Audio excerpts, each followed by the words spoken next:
NLRB member violated ethics pledge by voting against Obama-era rule.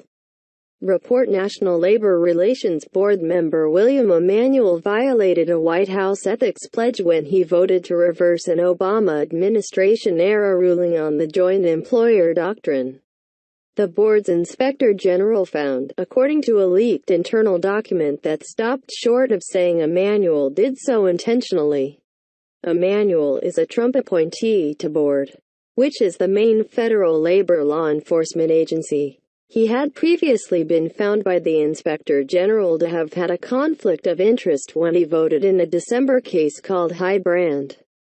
That case reversed a major 2015 board ruling called Browning-Ferris that had vastly expanded corporate legal liability, but it was vacated last month following the Inspector General's determination.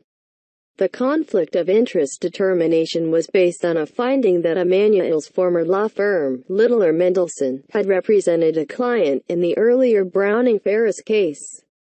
An Inspector General report obtained by Bloomberg stated that Emanuel claimed he did not realize that Littler Mendelson had done this, even though he put that client on a list of companies and told the Senate he would recuse himself from any decisions related to those companies.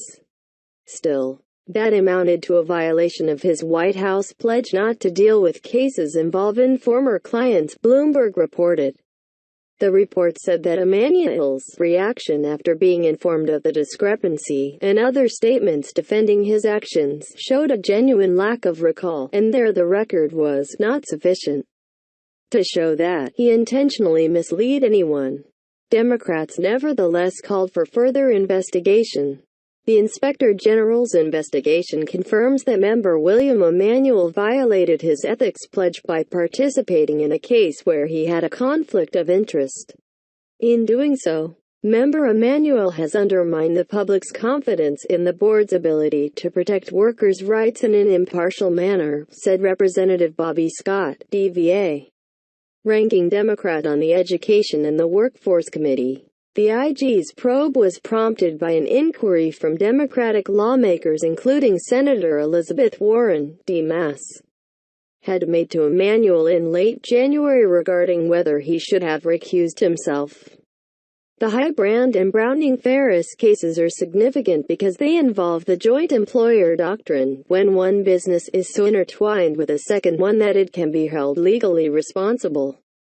The second business's workplace policies, until 2015, that required one business to have direct control over the other's policies.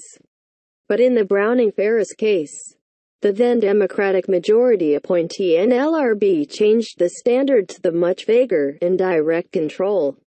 The move was highly controversial with the business community, which argued the new standard was far too broad and ambiguous. In December's Brand case, the board, now with a Republican majority, overturned Browning-Ferris and restored the standard back to direct control. The vacation of the Brand case means the Obama-era joint employer standard is back in place and may remain that way for a while. The board, which operates by simple majority, is currently split 2-2 between Republican and Democratic appointees.